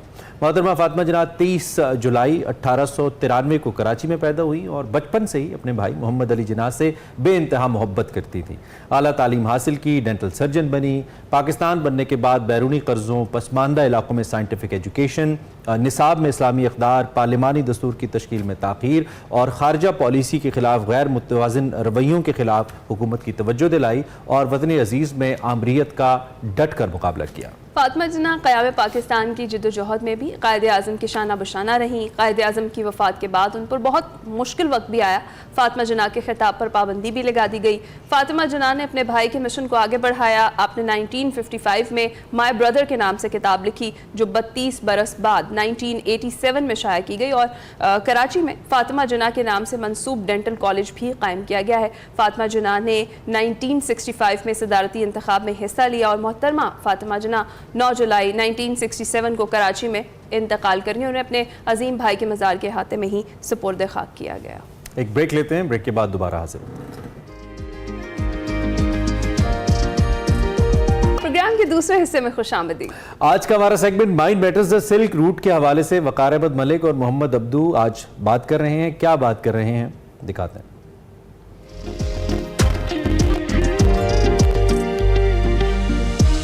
अस्सलाम वालेकुम नाज़रीन, मैं वकार अहमद और आप देख रहे हैं माइंड मैटर्स। आज खोजने निकलेंगे एक ख़ास तारीख को, और सिल्क रूट जो है, या सिल्क रूट फेस्टिवल, या पाकिस्तान के हवाले से सिल्क रूट का जो लफ्ज़ है वो अमूमी तौर पे आता है। हम अपनी कराकोरम हाईवे को भी सिल्क रूट कहते हैं। और उसके बाद कुछ रिसर्चर्स आए, जिसमें सलमान रशीद हैं और मुस्तनसर हुसैन तारड़ हैं, और बहुत सारे ऐसे लोग हैं जिन्होंने इस चीज़ की दुरुस्तगी की कि ये यहाँ पे कोई मेन शरा नहीं थी इस तरह की जहाँ पे रेशम की तिजारत होती, या कोई सिल्क रूट नहीं था। तो फिर ये सिल्क रूट का लफ्ज़ कहाँ से आया? यानी यहाँ मैं अमूमी तौर पे देखता हूँ जो तो 90s में या अर्ली 90s में गुलमित में और उनजा में एक फ़ेस्टिवल हुआ करता था, सिल्क रूट फेस्टिवल, जिसमें कि पहनावे ही इस तरह के इख्तियार किए जाते थे कि जिसमें लाइक एक रीएनेक्टमेंट की जाती थी सिल्क रूट ट्रेडर्स की। उसमें ऊँट होते थे, उसमें मुख्तलिफ ताजर होते थे जो कि रेशम बेचने के लिए, और ये तमाम वो फेस्टिवल का हिस्सा था। और फिर सिल्क रूट फेस्टिवल बाद में फिर लोक विरसा ने लिया, और लोक विरसा ने उसमें मुख्तलिफ ममालिक को मदऊ किया। उसके बाद ये सिल्क रूट फेस्टिवल बहुत ज़्यादा मशहूर हुआ, और उसके साथ कराकोरम हाईवे और सिल्क रूट और ये तमाम चीज़ें जो हैं वो नत्थी होती चली गई। लेकिन एग्जैक्टली सिल्क रूट कहाँ से ये लफ्ज़ यहाँ पे आया, और क्या यहाँ पे तिजारत हुआ करती थी या नहीं, इस हवाले से मोहम्मद अब्दू हमारे मेहमान हैं। इससे बेहतर रहनुमाई इसलिए कोई नहीं दे सकता क्योंकि पिछले 200 साल का लिटरेचर इन्होंने अज़बर कर रखा है, उसके तराजिम किए हैं, बहुत रिसर्च की है, अपनी बहुत सारी इनकी किताबें हैं इस मौजू पे। अब्दू भाई, सिल्क रूट, शरा रेशम, जी दिल को तो बहुत अच्छा लगता है। अभी भी मैं तो कराकोरम हाईवे भी पसंद है ये लफ्ज़ भी, लेकिन सिल्क रूट भी हम कहते हैं। तो है इस पर कोई मामला कि सिल्क रूट ये नहीं था? असल में ये शारा कराकोरम है, कराकोरम हाईवे है और KKH है। ठीक है, ये इसको तो मैं ठीक समझता हूँ। ये सिल्क रूट है या शारा रेशम है, मैं समझता हूँ कि ये एक गलत इस्तिलाह है। अच्छा, ये कैसे आ गई, कब आई, इसके बारे में तो कहना कुछ मुश्किल है। उसकी वजह यह है कि यहाँ पे ट्रेड ज़रूर होती रही है और लोगों का आना जाना ज़रूर रहा है लोकल सतह पे, लोकल सतह पे, जी बिल्कुल। लेकिन रेशम की तिजारत का कोई तज़किरा नहीं मिलता। इवन कि हम पिछले 200 साल की जब रिसर्चर की किताबें पढ़ती हैं जो यहाँ पे आए और उन्होंने कुछ लिखा, तो उन्होंने इसके 2 रूट हैं, क्लिक और मिंतका पास। ठीक है, आप जा चुके हैं उस पर। तो वहाँ पे तिजारत होती थी, लेकिन रेशम की तिजारत नहीं होती थी। तो इसलिए मैं समझता हूँ कि ये शारा रेशम नहीं है। क्राक्रम हाईवे सॉरी सिल्क रूट ये नहीं है, ये क्राक्रम हाईवे है और KKH। ठीक है, तो जितने पुराने लोग हैं जो कि जिनकी हम ज़्यादा किताबें पढ़ते हैं, बाबा मून्स हैं या वो जो EF नाइट हैं या इवन मार्टिन कॉनवे हैं या जितने भी ये लोग हैं, इन्होंने कहीं पे भी सिल्क रूट लफ्ज़ का जिक्र नहीं किया। मेरा ये ख्याल है कि जहाँ तक मैंने पढ़ा है और बिल्कुल मैं ये कहूँगा कि मैं हतमी नहीं हूँ या मेरा इल्म मुकम्मल नहीं है, मुझे 1980 से पहले किसी भी किताब में इसको सिल्क रूट का लफ्ज़ नहीं मिलता। यानी इसको सिल्क रूट या शायद रेशम जो कहने का रिवाज पड़ा है वो शायद 1980 के बाद बना है, 1980 उससे पहले नहीं था। 1980 के बाद फिर हम वो इसको हम 90s में कह दें जब सिल्क रूट फेस्टिवल या उससे पहले। हाँ, हो सकता है कि 1980 में कहना शुरू कर दिया गया होगा और फिर 90 के बाद Establish होता चला गया, किताबों में भी आना शुरू हो गया। तो 1980 से पहले मुझे तो ये कहीं पर नहीं मिलता। लोकलाइज ट्रेड कहाँ कौन से पासेज हैं जहाँ पे लोकलाइज ट्रेड होती थी? मतलब मिस्कर है, चुपरसा है, इनकी उनके साथ असल में अगर आज का जो पाकिस्तान है यहाँ से जो चाइना के साथ ट्रेड होती थी तो उसके लिए मैं कहता हूँ कि पहले एक तो था कराक्रम पास। ठीक है, ये बेसिकली अभी इंडिया के पास है, ठीक है। इंडिया में चला गया, जो ली लद्दाख से झारखंड जाते थे, एक तो वो रास्ता था, वो सबसे बड़ा रास्ता वही था और वहाँ से ही सारी ट्रेड होती थी। मतलब यहाँ जितने भी पास अगर कहा जाए तो 70-80% ट्रेड वहाँ से होती थी। इसके बाद हमारे पाकिस्तान में स्कर्दू से मुश्ताक ला के जरिए होती थी, पहले मशरकी मुश्ताक से होती थी, वो बंद हुआ, जिस पे आप किताब लिख रहे हैं, फिर मगरबी मुश्ताक पे होना शुरू हो गई, लेकिन उसमें भी सिर्फ राहदारी थी, तिजारत नहीं होती थी। अच्छा, ये जो अभी आप इस पे किताब भी लिख रहे हैं ना, जी इसका नाम बिल्कुल, क्या है? जरकन पा की तलाश, जरकन पा की तलाश में, यानी खुबानी की तलाश में। खुबानी की तलाश में, जरकन पा की तलाश में ये जो आप किताब लिख रहे हैं, तो इससे पहले ये आपने पूरा ट्रैक किया? जी बिल्कुल। तो उस ट्रैक करने के दौरान भी आपको ये एहसास हुआ कि ये इतना मुश्किल तरीन ट्रैक था, तो यहाँ पे तो ट्रेड मुमकिन ही नहीं थी यहाँ पे? ये मैं तो पहले भी नहीं इसको मानता था। अच्छा, ठीक है। क्योंकि मेरे पास कोई एविडेंस नहीं है, मैं बातों की बजाय मैं एविडेंस ढूंढता हूँ, तो मुझे कोई एविडेंस नहीं मिला कि यहाँ पे ट्रेड भी होती थी और लेकिन मेरे पास कोई सबूत नहीं था कि मैं वाकई कह सकूं और एविडेंस नहीं था मेरे पास, रिटर्न एविडेंस कोई नहीं था। उसके बाद जब मैं खुद इस जगह पे गया हूँ तो वो मेरा यकीन बदल गया कि इसमें ट्रेड हो ही नहीं, अपने आप को नहीं, बड़े मुश्किल है। और बिल्कुल वहाँ पे हम अपना वजन उठा के नहीं जा सकते और घोड़े खच्चर कहाँ से जाएंगे, एक तो ये था। इसके बाद हम आगे चलते हैं तो वो हमारे सुद से आगे मिसगर में क्लिक और मिंतका पास के 2 रास्ते थे, वहाँ से तिजारत होती थी। उससे भी थोड़ा सा आगे जाएँ तो हमारा एक दरकोट का रास्ता था, वहाँ से वखान कॉरिडोर में तिजारत होती थी। तो ये बेसिकली 4-5 रास्ते थे जहाँ से तिजारत, और ये सारा बार्टर सिस्टम था। जी बिल्कुल, लेकिन इनमें से किसी भी जगह पे रेशम की तिजारत नहीं थी। घोड़े खच्चर और भेड़ बकरियां जाते थे, मसाला जात जाते थे, बाकी अगर मलबूसात जाते होंगे, लेकिन रेशम नहीं जाती थी। रेशम जो है वो सिर्फ ली लद्दाख से झारखंड जाती थी, कराक्रम पास के रास्ते से। और ये जब कराक्रम हाईवे बनी है तो उससे पहले ये जो कुछ छोटा सा जीप ट्रैक था या बहुत ही छोटा ट्रैक था जो कि पटन से आगे जाता था, तो इसको गालिबन इंडस हाईवे समथिंग कहते थे, ये कुछ इस तरह का नाम था जी। तो मतलब ये यहाँ पे भी उस वक्त भी ऐसा कोई जी बिल्कुल, यहाँ पे मकामी सतह पे तो तिजारत का हमें सबूत मिलता है, लेकिन ये ऐसी तिजारत नहीं थी कि काशगर से तिजारत हो और हमारी निचली मंडियों में, यानी कि मुजफ्फराबाद से और श्रीनगर से नीचे आते हैं, पिंडी या लाहौर या बड़ी मंडियों तक ऐसी कोई तिजारत नहीं होती। बल्कि जो है गवर्नमेंट कॉलेज के पहले प्रिंसिपल दागिस्तान जिन्होंने लिखी है जी, तो इन्होंने भी चिलास तक का पैदल सफ़र किया, बड़े इन्होंने भी ऐसा कोई जिक्र नहीं किया। इसमें कोई नहीं मिलता हमें सबूत के यहाँ पे रेशम की तिजारत मिलती थी। उसका एक मैंने एविडेंस ये दिया कि हुंजा के बारे में सब रिसर्चर ने ये लिखा है कि यहाँ के 1900 से पहले जो था हुंजा के लोग शमशाल पाँच के रास्ते पामीर जाते थे, वहाँ से शख्सगाम से होते हुए दरा क्राक्रम तक जाते थे और वो जो लद्दाख से जो जा रहे थे काफिले जाते थे उनको लूटा करते थे। इनको कहा जाता था कंजूती लटेरे, बेसिकली ये कंजूत कहा जाता है इस पूरे इलाके को। तो वो अब अगर ये कहा जाए कि तिजारत हुंजा से भी होती थी या इस रूट से भी होती थी, तो फिर इतनी दूर क्यों जाते थे? वो तो अपने घर के सामने से गुजरने काफिले लूट सकते थे। लेकिन इससे ये साबित होता है कि भेड़ बकरियां, जानवर, मसाला जात और ये सारा कुछ यहाँ से गुजर रहा था। ये चीज़ें उन्हें नहीं चाहिए थी, उन्हें कोई ऐसी चीज़ चाहिए थी जो उनके सामने से नहीं गुजरती थी, वो रेशम था। रेशम था। तो लिहाजा यहाँ पे बाकी सब कुछ है रेशम की तजारत नहीं थी। इसलिए मैं ये कहता हूँ कि ये शायरा रेशम नहीं है और ये सिल्क रूट नहीं है, बल्कि तो मैंने लिखा भी है इसके ऊपर कि इसको शायरा रेशम के बजाय शायरा मसाला जात कहना चाहिए। और ये हमारे लिए बड़ा मज़े का लफ्ज़ भी है कि हम थोड़े से मसाले खाने वाले लोग हैं, बड़ा अच्छा लगेगा। हाँ जी, और हम मिर्च मसाले खाते हैं खानों में, तो ये ज़्यादा दिलचस्प है हमारे लिए। तो इसको शायरा मसाला जात कहा जाना चाहिए। बहुत शुक्रिया अब्दू भाई।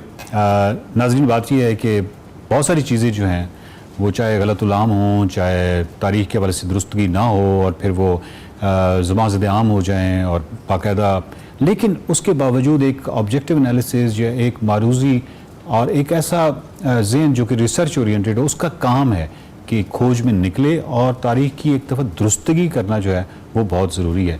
तो इस हवाले से तार साहब जो हैं वो भी ये समझते हैं, सलमान रशीद साहब ने बड़ा तफसील से लिखा है, अब्दू भी जो है वो भी यही समझते हैं। तो चाहे इसका नाम अब हम मोहब्बत में शायरा रेशम कहते रहें, सिल्क रूट कहते रहें, लेकिन तारीख़ी तौर पे दुरुस्तगी जो है इस हवाले से वो बहुत ज़रूरी है। तो ये माइंड मैटर्स का आज का मौजू था। देखते रहिए माइंड मैटर्स।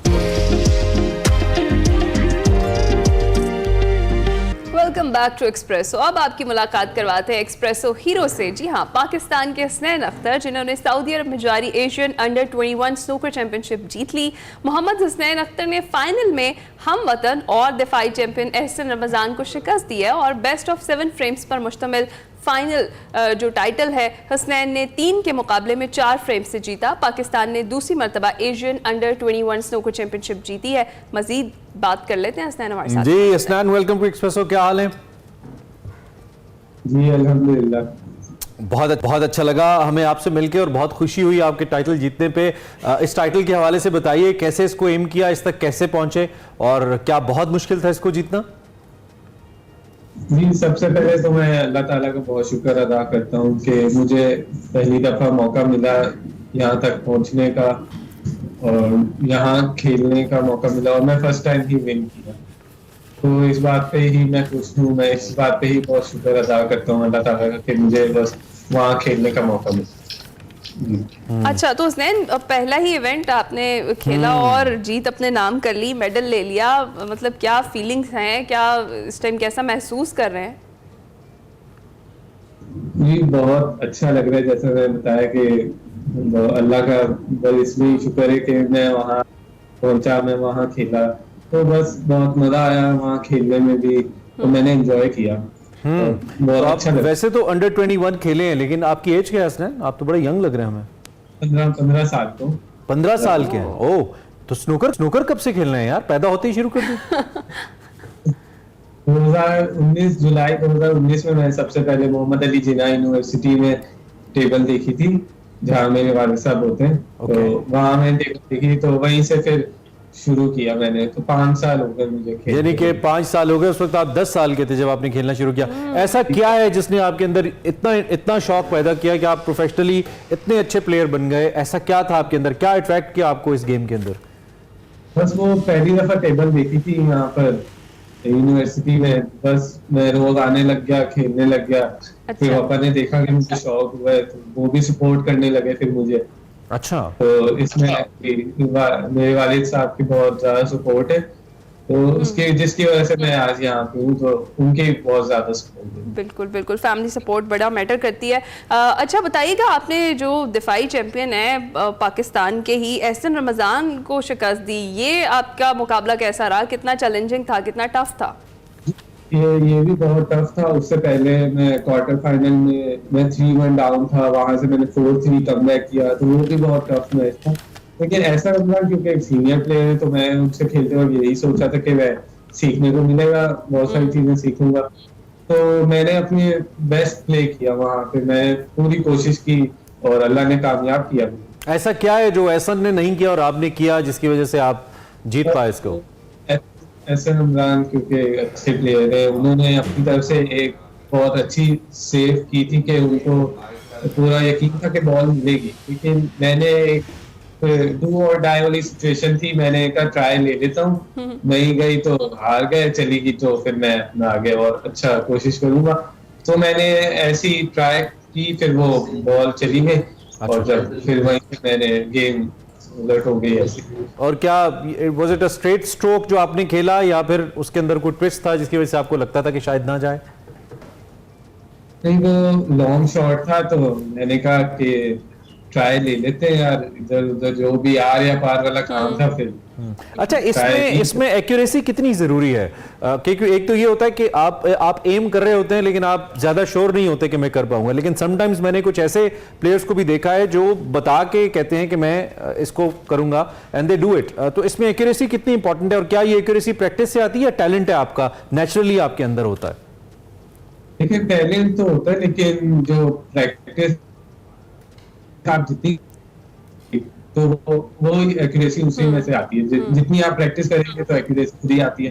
तो ये था कि लॉन्ग शॉट्स की जैसे अलग अलग शॉट्स, जैसे वो शॉट मैंने मारा, तो इन चीजों की भी प्रैक्टिस होती है। तो आप जितनी करें तो अच्छा है, उसी हिसाब से एक्यूरेसी भी आती है। सही। तो हसनैन ये बताइए कि प्रैक्टिस कब करते हैं? मतलब स्कूल भी जाना होता होगा आपने, उसके साथ साथ इसकी भी प्रैक्टिस करनी होती है। प्रैक्टिस के लिए तो लगता है हर वक्त करते रहते हैं। हाँ एग्जैक्टली, कुछ क्लब वगैरह ज्वाइन किया हुआ है आपने, इसके हवाले से भी जरा बताइएगा। प्रैक्टिस के लिए असल में यहाँ ऐसे, क्योंकि सारे क्लब जो होते हैं वो रात में खुलते हैं ना, यहाँ पे जितने भी हैं, तो प्रैक्टिस में टाइम थोड़ा कम देता हूँ, जैसे 3 से 4 घंटे देता हूँ। वैसे तो 6 से 8 क्योंकि मिनिमम होते हैं। तो क्योंकि अकेडमीज वगैरह होती है, अगर यहाँ जो फिर वहाँ प्लेयर्स आते हैं सुबह टाइम खेलते हैं, तो वो मेरे लिए अच्छा हो जाता है। अब मुझे सुबह स्कूल भी जाना होता है तो रात में क्लब खुलते हैं, तो मैं उसको मैनेज करना थोड़ा मुश्किल हो जाता है। इनामी रकम मिली कोई आपको हसनैन? हेलो। हाँ, मैं पूछ रहा हूँ, मैंने कहा इनामी रकम कोई मिली आपको इस जीतने के बाद? वो एशियन जीतने में $4,000। अच्छा, wow, it's a great prize. I mean 15 साल की उम्र में $4,000 तो बहुत अच्छी अमाउंट है। कम प्रैक्टिस करके चैंपियनशिप कम प्रैक्टिस करके। अच्छा, वैसे नॉर्मली जो लोग स्नूकर खेलते हैं बच्चे, उनको वालिदैन मना करते हैं कि ना खेलो, टाइम जाया कर रहे हो। 2 चीजें बहुत मना करते हैं वालिदैन के, बच्चा खराब हो जाएगा। एक जो गरीब महलों में वीडियो गेम्स की दुकानें होती हैं नहीं खेलने देते, और दूसरा स्नूकर क्लब्स में नहीं जाने देते। आपके साथ ऐसा कुछ नहीं हुआ? नहीं, असल में देखिए, वो पापा ने जैसे देखा कि मुझे शौक हुआ, जब मैं रोज आने लग गया खेलने, तो पापा ने खुद सपोर्ट किया, मुझे सपोर्ट किया। तो क्योंकि और भी बच्चे होते हैं वो वीडियो गेम्स मोबाइल्स में लग जाते हैं, घर पे ही रहते हैं, बाहर नहीं निकलते, तो वो ज्यादा नुकसानदेह होते हैं। तो ये स्पोर्ट्स एक होना भी चाहिए लाइफ में, इससे हेल्दी लाइफ गुजरती है। तो पापा ने यही देखकर ना मुझे और सपोर्ट किया, तो मैं फिर और आगे। तो बड़ी यंग एज में बड़ी मैच्योर बातें करते हैं आप। मुस्कुराते भी हैं हसनैन कभी जिंदगी में? कब मुस्कुराए थे आखिरी बार? चैंपियनशिप जीत कर फाइनली मुस्कुरा दिया Hasnain, thank you very much. अच्छा, आप योर क्वेश्चन? हाँ हसनैन, मैं ये जानना चाह रही हूँ कि फ्यूचर क्या प्लान्स है, कौन से इवेंट्स है जिनमें पार्टिसिपेट करने जा रहे हैं आप? फ्यूचर में अभी है इंशाल्लाह ताला अगस्त में इंडिया का है, इंडिया में वर्ल्ड चैंपियनशिप है अंडर 17 और अंडर 12, तो अभी मैं उसी की प्रैक्टिस में लगा हूँ। ठीक है, तो हसनैन अगर हम आपसे मशवरा लें, ये आखिरी सवाल है मेरा, जो लोग अभी स्नूकर खेल रहे हैं और प्रोफेशनली नहीं खेल रहे, आप उनको क्या तजवीज़ देंगे? वो क्या स्केड्यूल फॉलो करके, क्या पैटर्न फॉलो करके इंटरनेशनल मुकाबलों के लिए या नेशनल मुकाबलों के लिए खुद को सामने ला सकते हैं? उनको कोई सजेशन दें जो आपके पास हो, उनको हेल्प करे। देखिए, अब वो जैसे अगर किसी को शौक है तो उसको चाहिए कि वो ज्यादा से ज्यादा टाइम दे स्नूकर को। जैसे मेरी तरह अगर मुझे शौक है, मैं स्नूकर को अपनी तरफ से अच्छा टाइम देता हूँ, तो उनको भी यही चाहिए कि वो ज्यादा से ज्यादा प्रैक्टिस करें अगर उनको आगे बढ़ना है। और नहीं तो शौक के लिए वैसे ही लगे हुए हैं तो उनका अपना टाइम वेस्ट ही है वो। ठीक, बाकी यही कि प्रैक्टिस करें। अच्छा, चलें, हमारी बेस्ट विशेस आपके साथ हैं, आपके पेरेंट्स जिन्होंने आपको प्रोफेशनली खेलने दिया, और फिर आपको भी जिन्होंने एक अच्छा बैलेंस रखा अपनी एजुकेशन और अपनी स्पोर्ट्स के दरमियान, इसको हावी नहीं होने दिया। बहुत सारे हमारे पास प्लेयर्स आते हैं, वो पढ़े लिखे नहीं होते, वो चैंपियंस बन जाते हैं लेकिन रुके नहीं होते। कोशिश करें कि एक बैलेंस रहे तो ज़्यादा अच्छा है, ताकि आप दोनों फील्ड्स के अंदर आगे जाएं। We are so proud of you Hasnain and all the best for your future. यहाँ वक्त हुआ एक ब्रेक का।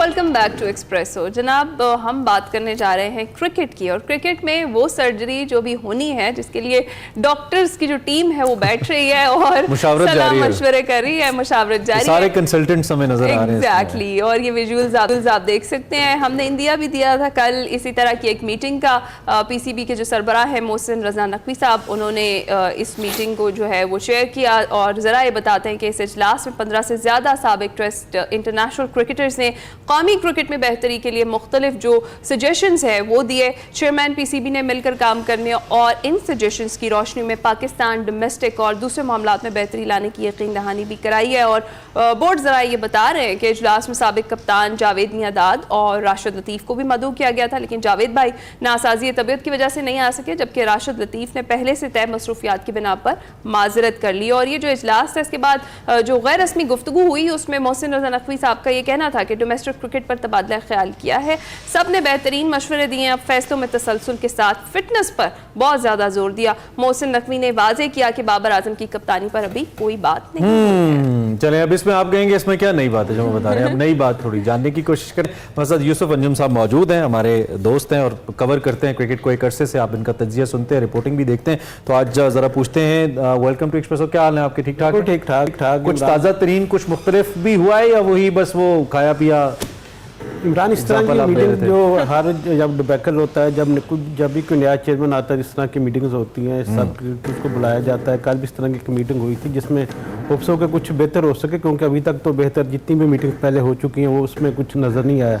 अब मोहसिन रजा नकवी साहब जिस तरह चाहते हैं कि पाकिस्तान क्रिकेट के मामला को ठीक किया जाए, तो उम्मीद की जा सकती है कि जो कल मीटिंग्स हुई उसकी जो तजावीज़ उसको बेहतर करके पाकिस्तान के मामला को ठीक करने की कोशिश की जाएगी। किस हद तक जो मशवरे हैं इस हवाले से पता लगा क्या मशवरे हैं? वैसे जो खबरें आ रही हैं डोमेस्टिक क्रिकेट के हवाले से जो बात हुई है कि 4 रोज़ा मैचेस पे तवज्जो दी जाएगी, ए टीम के विजिट ज़्यादा किए जाएंगे, अंडर 19 के, ये वो प्लान है जिस पे आज से इंडिया ने तकरीबन 12 से 15 साल पहले अमल करना शुरू किया। And now results are there, और फाइनल्स तक जा रहे हैं, कन्विंसिंगली जीत रहे हैं। तो हम आज से इसको शुरू करेंगे तो क्या हमें भी रिजल्ट लेने के लिए 2035 तक वेट करना पड़ेगा?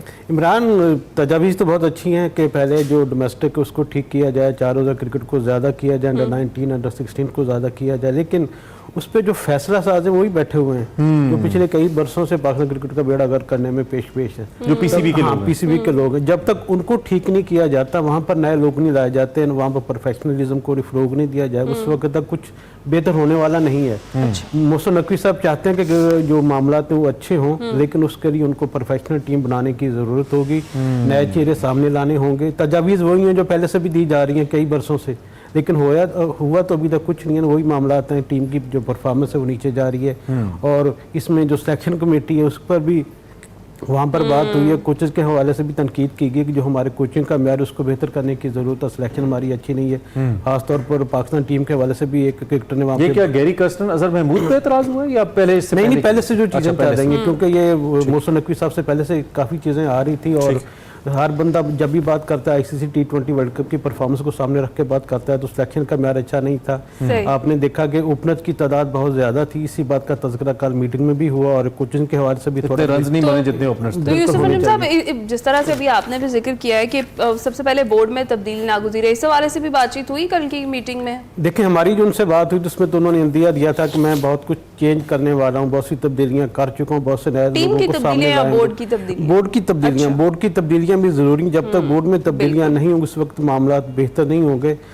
उनके अज़ाइम तो बहुत ज़्यादा अच्छे हैं चेयरमैन पीसीबी के, लेकिन अब उम्मीद की जा सकती है कुछ बेहतरी आए, लेकिन उसके लिए उन्हें बहुत सख्त और बोर्ड फैसले करने की जरूरत पड़ेगी। यूसुफ साहब, हमारे पास डोमेस्टिक क्रिकेट का स्ट्रक्चर ही नहीं है, या स्ट्रक्चर है लेकिन इम्प्लीमेंटेशन की जानिब इतना फोकस नहीं है, और फिटनेस को लेकर भी जो अब कह रहे हैं कि जी जिला सतह पे हम कैंप्स लगाएंगे, क्या इससे पहले ऑन डॉक्यूमेंट्स हमारे पास कोई स्ट्रक्चर ही नहीं है या आप बनाएंगे? आई मीन प्रॉब्लम कहाँ पे है बेसिकली? इमरान, इंडिया का जो स्ट्रक्चर है वो एक बन चुका है, उस पर फॉलो किया जाता है, जो भी चेयरमैन आए, जितनी भी तब्दीली है उसको फॉलो, उसको सख्ती से उस पर अमल होता है। लेकिन हमारे यहाँ जब नया चेयरमैन आता है, नई तजावीज़ सामने आती है, नया स्ट्रक्चर सामने आ जाता है, जैसा लोग चेयरमैन पसंद करता है उसी किस्म के लोग बातें करना शुरू कर देते हैं। ये सिस्टम हमें ख़त्म करना पड़ेगा, एक बेहतर स्ट्रक्चर बनाकर जिसमें अंडर 19 हो, अंडर 16 हो, 4 डे मैचेस हो, स्कूल क्रिकेट हो, और स्कूल क्रिकेट में ये हमें बैन कर देना चाहिए कि T20 वहाँ पर मैचेस हो, क्योंकि जब बच्चे की बुनियादी अच्छी आपके नहीं ख्याल में होगी, T20 क्रिकेट को खराब कर हाँ बिल्कुल ख़राब कर रही है। इंडिया में इब्तदाई सतह पे T20 क्रिकेट बिल्कुल बैन की गई है। वहाँ पर खेलते नहीं हैं लोग। वहाँ पे स्कूल में 3 रोज़ा क्रिकेट है, 2 रोज़ा क्रिकेट है, उसके बाद 4 रोज़ा क्रिकेट है। तो हमें भी स्ट्रक्चर को फॉलो करके अपने निज़ाम को बेहतर करना पड़ेगा। जब तक हमारे बच्चे की बुनियाद अच्छी नहीं होगी उस वक्त तक वो बड़ा खिलाड़ी नहीं बन यानी कि पाएगा। एक लंबी रेस का घोड़ा हाँ जी, बिल्कुल ऐसा ही। बनाना है। You have a question? हाँ, कोचेस डेवलपमेंट प्रोग्राम्स के हवाले से भी कुछ डिस्कशंस हो रही हैं और इस हवाले से भी देखिए, कोचिंग डेवलपमेंट के हवाले से बहुत से सेमिनार पाकिस्तान क्रिकेट बोर्ड करवाता है, कोचिंग कोर्सेज होते हैं, लेकिन उसकी अभी तक जो मिसाल है वो यही है कि पाकिस्तान हमेशा लोगों को गिला रहता है कि कोचिंग कोर्सेज हम करते हैं, बाहर से गोरे आकर हमारी टीम की कोचिंग करना शुरू कर देते हैं। इस बात की कल भी यहाँ पर जिक्र हुआ मीटिंग के दौरान भी कि पाकिस्तानी कोचेज को अवलियत दी जाए, उनको अहमियत दी, उनको इज्जत दी जाए।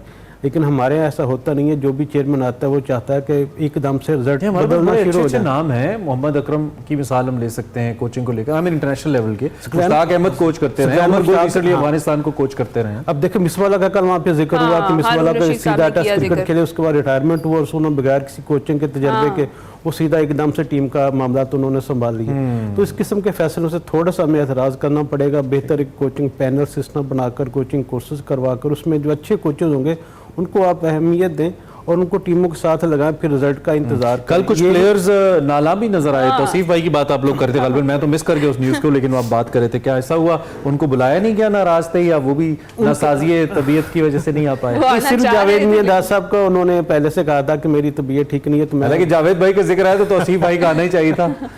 तो वो इसलिए नहीं आया कि मैं मेरी तबीयत ठीक नहीं, मैं नहीं आ पाऊंगा। और तौसीफ भाई का अपने जिक्र के उनको तो पीसीबी ने मदद ही नहीं किया था, क्योंकि वो पहले से कोचिंग पैनल का हिस्सा रहे हैं, सिलेक्शन मामला भी उनके साथ हैं। और उनकी जो डायरेक्टर इस वक्त हमारे पीसीबी के डोमेस्टिक क्रिकेट है खुरम न्याजी, उनके साथ थोड़ी सी टसल चल रही है, जिसकी वजह से खुरम न्याजी साहब अपनी जाती पसंद की वजह से फैसले वो कर रहे हैं, सारे अंदाता बने हुए हैं। तो जब तक वो क्रिकेटर को इज्जत नहीं देंगे, भले आपके इख्तलाफात होते हैं, होने भी चाहिए, लेकिन ये रिस्पेक्ट है उसको मेंटेन करने हमारे लिए तो ये भी इंटरेस्टिंग है कि न्याजी साहब की नकवी साहब के साथ बन रही है। न्याजी नकवी जोड़ जरा थोड़ा मुश्किल लग रहा है। बिल्कुल ऐसा ही है, लेकिन उनको मामला ठीक करना पड़ेंगे, वरना मोहसिन नकवी साहब जिस तरह के बंदे हैं उनको फर्क भी करने। कितना बड़ा ऑपरेशन क्लीन अप हो सकता है यूसुफ साहब बोर्ड के अंदर? आपको क्या लग रहा है बॉडी लैंग्वेज से अब तक की डेवलपमेंट से, कौन कौन से ऐसे की ओहदे हैं जिस पे आप एक्सपेक्ट कर सकते हैं कि इसमें तब्दीलियां शायद हो जाएंगी? अब देखिए, फौरी तब्दीलियां तो शायद हो, थोड़ा वक्त लगे, क्योंकि अभी हमने डोमेस्टिक सिस्टम को अपने को बेहतर बनाना, सितंबर से हमारी क्रिकेट का आगाज़ हो जाता है, अभी थोड़ा वक्त है, बारिशों का सिलसिला भी इस बीच में आना है, तो टाइम इनके पास थोड़ा सख्त फैसले इनके करना पड़ेंगे। खासतौर पर डोमेस्टिक क्रिकेट को ठीक करने के लिए नए चेहरों को लाना पड़ेगा, प्रोफेशनल टीम बनानी पड़ेगी, क्रिकेटर्स को उसमें ज़्यादा उसमें ये जो डायरेक्टर डोमेस्टिक है, डायरेक्टर इंटरनेशनल है, ये 2 मेन चीज़ें होते हैं जो टीम को चलाते हैं। इनका लगता है कि आपको कुछ ना इनका लगता है इसमें कुछ तब्दीलियां करने की फौरी तौर पे ज़रूरत है। अगर फौरी तौर पे उनको वो नहीं कर सकते, साथ ऐसे बंदों को लगा लें जिनके प्रोफेशनल तजुर्बा रखते हैं और उसमें क्रिकेटर को इज्जत दें। जब तक क्रिकेटर को इज्जत नहीं देंगे उस वक्त तो मामला बेहतर नहीं होंगे। बिल्कुल सही कह रहे हैं। आज भी कोई इंपॉर्टेंट मीटिंग है चेयरमैन पीसीबी की? हिना रात भी मीटिंग हुई थी। हेड कोच हमारे जो रेड बॉल टीम के गैरी क्रिस्टन, वो कल और उनके साथ अजहर महमूद कल लाहौर पहुंचे थे। उनको खसूसी तौर पर बुलाया गया था कि आकर अपनी पाकिस्तान टीम का जो है उसके मामला को बेहतर करें, पोस्टमार्टम किया जाएगा, कि जिसमें बाबर आजम की कप्तानी का भी मामला उन्होंने आपको बताया कि सही बात है कि सर्जरी उन्होंने कर गया, सर्जरी तो उनकी मुशावरत पर ही होगी। और आज भी ये मीटिंग जो कि मोहसिन नकवी साहब के साथ है वो आज भी होगी। उसमें ये पहला दौर रात को हो चुका है, आज भी दूसरा दौर होगा, जिसके बाद एक गाइडलाइन उनको मिल जाएगी करना क्या है, क्योंकि हेड कोच और कोच की मुशावरत के साथ सारे फैसले करने हैं पाकिस्तान टीम का, क्योंकि अभी बांग्लादेश की टीम ने आना यहाँ पर, उसके बाद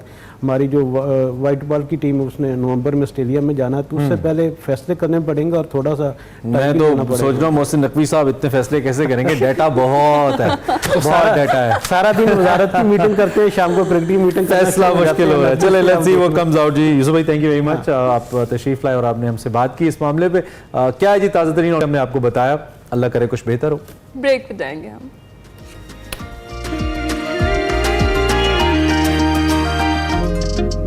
वेलकम बैक टू एक्सप्रेस। और जनाब आज पाकिस्तान की एक मेजर अचीवमेंट की एनिवर्सरी है। 9 जुलाई 2018 को पाकिस्तान ने अपना पहला रिमोट सेंसिंग सैटेलाइट या मसनूई सैयारा कह लें PRSS-1 और टेक्नोलॉजी एवोल्यूशन सैटेलाइट को खला में कामयाबी से भेजा था। और रिमोट सेंसिंग सैटेलाइट जो है मसनूई सैयारों की एक ख़ास किस्म होती है।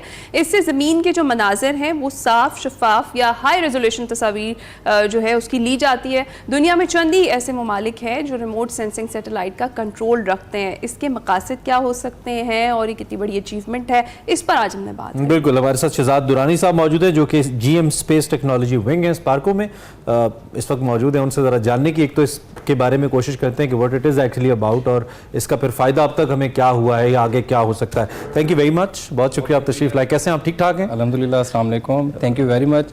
सबसे पहले तो एक्सप्रेस न्यूज़ का शुक्रिया कि उन्होंने बहुत अच्छा लगा आप तशरीफ़ लाए। हमें थोड़ा सा बताइए ना, ये PRSS-1 ये है क्या? जी जी, इसने अब तक क्या किया है पिछले सालों में और हम क्यों इसको सेलिब्रेट करें, थोड़ा सा बताइए। जी बिल्कुल, मैं चूँकि अभी आपने बताया कि ये बहुत बड़ा इवेंट है तो मैं इसकी बैकग्राउंड थोड़ा सा बताना चाहूँगा। पाकिस्तान रिमोट सेंसिंग सैटेलाइट 1 और Pakistan technology evaluation satellite PAKTIS-1 ने, ठीक है, ये पाकिस्तानी स्पेस सेक्टर की अहम माइलस्टोन जो है उसके अंदर इसने कलीदी किरदार अदा किया है। और हम अल्हम्दुलिल्लाह आज इसकी 6th एनिवर्सरी जो है वो सेलिब्रेट कर रहे हैं माशाल्लाह। ये इसकी अगर आगाज़ का बात किया जाए तो फ्लाइट यूनिट जो है उसकी डेवलपमेंट का काम अप्रैल 2016 में स्टार्ट किया गया था। अच्छा। और आफ्टर 3 years और 2 years यू कैन से के 9 जुलाई 2018 को चियोचान सैटेलाइट लॉन्च सेंटर है, चाइना का एक लॉन्च साइट जगह है, ठीक है, वहाँ से LM-2C SMA लॉन्च व्हीकल के थ्रू इन दोनों सैटेलाइट्स को हमने खला में सक्सेसफुली लॉन्च किया था। ठीक है।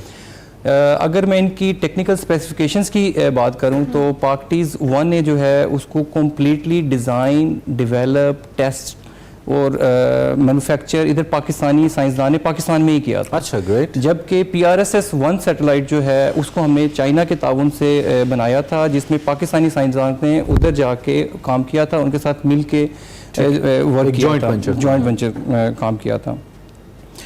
अगर इनकी स्पेसिफिकेशंस हैं उसको अगर मैं कुछ इन दोनों में क्या डिफरेंस क्या है बिल्कुल समझने की कोशिश। जो PAKTIS-1 है वो तकरीबन 285 किलोग्राम का सैटेलाइट है। अच्छा। जबकि PRSS-1 जो है वो 1185 किलोग्राम का सैटेलाइट है। PRSS-1 का जो ऑर्बिट है वो तकरीबन 643 किलोमीटर अल्टीट्यूड के ऊपर है, लियो अर्थ ऑर्बिट के ऊपर ये आता है। जबकि PAKTIS-1 ने जो है उसको तकरीबन 600 किलोमीटर ऑर्बिट पे लॉन्च किया गया है। PAKTIS-1 के अंदर एक ऑप्टिकल कैमरा है जिसकी रेजोल्यूशन 2.4 मीटर पैन और 4.8 मीटर मल्टी स्पेक्ट्रल जो है ना उसके अंदर कैमरा लगा हुआ है। ठीक हो गया। जबकि PRSS-1 जो है उसके अंदर 2 कैमरे लगे हुए हैं और दोनों की रेजोल्यूशन 0.98 मीटर पैन और 2.79 मीटर जो है वो एनहांस्ड कैमरा। जी, एनहांस्ड कैमरा है, बिल्कुल एग्जैक्टली। अच्छा, तो इनसे कौन कौन से जो ऐसे शोबे हैं उनकी तस्वीरी जो ज़रूरियात हैं वो पूरी की जा सकेंगी? बेसिकली इन्हें खलाई आंख कह सकते हैं। जी जी एग्जैक्टली, ये खलाई आंख ही हैं। इनकी अगर ऑब्जेक्टिव्स की बात की जाए तो सबसे मेन ऑब्जेक्टिव तो हमारा खुद इन्हिसारी था, जो कि दोनों सैटेलाइट्स के डिफरेंट ऑब्जेक्टिव्स थे। लाइक PAKTIS-1 का ऑब्जेक्टिव था अपनी सेल्फ डेवलपमेंट को वैलिडेट करना, तो हमने इन सैटेलाइट के थ्रू अपने जो सैटेलाइट के यूनिट्स होते हैं, सब सिस्टम्स होते हैं, सिस्टम होता है, उसकी कंप्लीट वेरिफिकेशन वैलिडेशन की है, उसके जो प्रोसेस प्रोसीजर्स हैं उनको वैलिडेट किया है। अच्छा। नाउ अकॉर्डिंग टू हमारा जो स्पेस प्रोग्राम है उसमें डिफरेंट सैटेलाइट्स हैं, उसके ऊपर अब हम अपना कॉन्फिडेंस गेन करके डेवलपमेंट की तरफ चल पड़े हैं। अच्छा। और जिस तरह भी रिसेंटली PAKSat MM-1 भी लॉन्च किया गया, IQ-Q भी लॉन्च किया गया, अभी आने वाले दिनों में इंशाल्लाह और भी बहुत सारे सैटेलाइट्स जो हैं वो इन लाइन है एंड नेशन इंशाल्लाह will have a good news इंशाल्लाह, व्हाई नॉट। तो सो अभी हम दुनिया के मुकाबले में, ख़ास तौर पे अपने पड़ोसी ममालिक के मुकाबले में कहाँ स्टैंड करते हैं? और ख़ास तौर पे हम क्योंकि हम एक आम आदमी के लिए तो ये होता है कि इंटरनेट स्पीड हो गई या हमारे जो चैनल्स हैं उनकी रेजोल्यूशन हो गई कि वो उसके ऊपर एक इसका इम्पैक्ट आता है, हमारी सिग्नलिंग बेहतर हो जाती है, कम्युनिकेशन इन रिमोट एरियाज। तो ओवरऑल इसका इम्पैक्ट क्या है आम आदमी के लिए, आम शहरियों के लिए? बेसिकली जो रिमोट सेंसिंग सैटेलाइट्स हैं ये सोशो इकोनॉमिक डेवलपमेंट में एक कलीदी किरदार अदा करते हैं। अच्छा। इसमें आपके जितने भी गवर्नमेंट के सेक्टर्स हैं, अगर मैं आपसे शेयर करूं, एग्रीकल्चर सेक्टर है पाकिस्तान का, कुल जीडीपी का 21% आपकी क्रॉप्स से रिलेटेड है। तो उसमें सबसे इम्पोर्टेंट जो है ये रिमोट सेंसिंग सैटेलाइट जो है अपनी इंफॉर्मेशन और अपनी प्रोसेसिंग से जो इंफॉर्मेशन शेयर करता है उस पर आप बेहतर डिसीजंस कर regarding weather forecast, weather forecast, crops की हेल्थ की मॉनिटरिंग के बारे में अगर आप बात करें, ठीक है, आप एक एरिया ऑफ इंटरेस्ट की इमेजरी ले लेते हैं और डिफरेंट टाइम्स के ऊपर आप फिर उनकी इमेजेस लेते हैं और डिफरेंट टाइम के ऊपर जब इमेजेस लेते हैं तो क्रॉप्स की हेल्थ जो है उसको आप मॉनिटर कर सकते हैं, क्योंकि जो उसके अंदर क्लोरोफिल मटेरियल होता है उसकी कंटेंट्स चेंज होते हैं with the passage of time. उसकी बेस पे आप क्रॉप्स की हेल्थ के बारे में बेहतर इंफॉर्मेशन शेयर करते हैं और यील्ड एस्टिमेशन का आप बता सकते हैं कि जी इस जो पूरे पाकिस्तान में वीट है उसकी क्या यील्ड होगी। इसी तरह अगर हम नेशनल डिज़ास्टर मैनेजमेंट अथॉरिटी और प्रोविंशियल डिज़ास्टर मैनेजमेंट अथॉरिटी की बात करें, पीडीएमए एनडीएमए की, तो फ्लड जो 2022 में आया था उसमें आप ये जो रिमोट सेंसिंग की इंफॉर्मेशन होती हैं वो मतलब डिफरेंट शोबों में बिल्कुल। इसके अलावा सिक्योरिटी के भी कुछ मामला जी, स्ट्रेटेजिक नीड्स तो अल्हम्दुलिल्लाह हम इसकी हमारी ये फुलफिल कर रहा है। आपकी जो मैंने जिस तरह शुरू में बात की थी, खुद इन्हिसारी जो है, क्योंकि 2018 से पहले हमारे पास कोई रिमोट सेंसिंग सैटेलाइट नहीं था। अल्हम्दुलिल्लाह इसके आने के बाद हमारी खुद इन्हिसारी मेरे पास सिर्फ एक मिनट है, एक सवाल बहुत इंपॉर्टेंट है मैं पूछना चाहता हूँ, वो है कि बच्चों के अंदर जो नए स्टूडेंट्स हैं उनके अंदर स्पेस स्टडीज का रुझान उजागर करना। स्पार्को हमारा शायद वाहिद इदारा है जो कि मौजूद है, इसके लिए क्या इकदाम हो रहे हैं, क्या इकदाम किए जा सकते हैं, इंस्टीट्यूशंस के साथ कैसे कोलैबोरेट किया जा सकता है कि बच्चे इसको पढ़ें और फिर मजीद लोग आगे आए इस पर रिसर्च करें? ये आपका बहुत अच्छा क्वेश्चन है। इसमें लास्ट ईयर दिसंबर 2023 में पाकिस्तान नेशनल स्पेस पॉलिसी जो है वो गवर्नमेंट ऑफ पाकिस्तान ने अप्रूव किया है। Now we are authorised Pakistan space agency.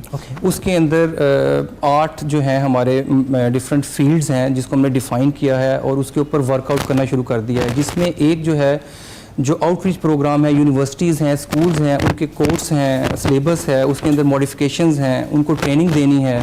इसी तरह हमारी सीड एक है जो कि ड्राइव करती है, डिफरेंट स्कूल्स के अंदर जाती है, स्टूडेंट्स को स्पेस के बारे में लेक्चर्स देती है, उनको बताती है कि क्या है, किस तरह हम काम कर रहे हैं, स्पेस के क्या एनवायरनमेंट होते हैं। इसी तरह अभी रिसेंटली प्लानिटेरियम की डेवलपमेंट के ऊपर भी काम चल रहा है। So we are working on that. That's really great Siddharth साहब, हमें बहुत अच्छा लगा आपसे मिलके भी और इस बारे में जान के भी। व्हेन ऑन 9 जुलाई 2018 पाकिस्तान ने पहला रिमोट सेंसिंग सैटेलाइट यहाँ से लॉन्च किया और उसके क्या बेनिफिट्स हैं और फर्दर पाकिस्तान किन खतूत के ऊपर काम किया। से हम थोड़े से स्लो ज़रूर हैं, इसमें कोई कहने में हर्ज नहीं है या आर नहीं है, लेकिन अपने तौर पे एफर्ट ज़रूर कर रहे हैं और जैसा कि उन्होंने कहा कि खुद इन्हिसारी की जानिब गामज़न है, तो आई होप कि आने वाला वक्त हमारे लिए बेहतर होगा। थैंक यू वेरी मच, आप हमारे साथ मौजूद रहे और आपने बड़ी कॉम्प्रिहेंसिव डिस्कशन हमारे साथ की। इस हवाले से आपको आगाह करते रहेंगे जी, बच्चों को स्पेस के बारे में बताइए, पढ़ाइए। अब तो यूट्यूब है, नासा की वेबसाइट है, तो स्टडी अबाउट इट, ये बहुत इन्फॉर्मेटिव चीज़ है और बड़ी हेल्पफुल भी आने वाले वक्त की। जी हाँ, बिल्कुल ऐसा। इसके साथ ही प्रोग्राम का वक्त हमारा ख़त्म हो गया है। आपसे मुलाकात होगी कल, अपना ख्याल रखिएगा, फीडबैक ज़रूर दीजिएगा। अल्लाह हाफिज़।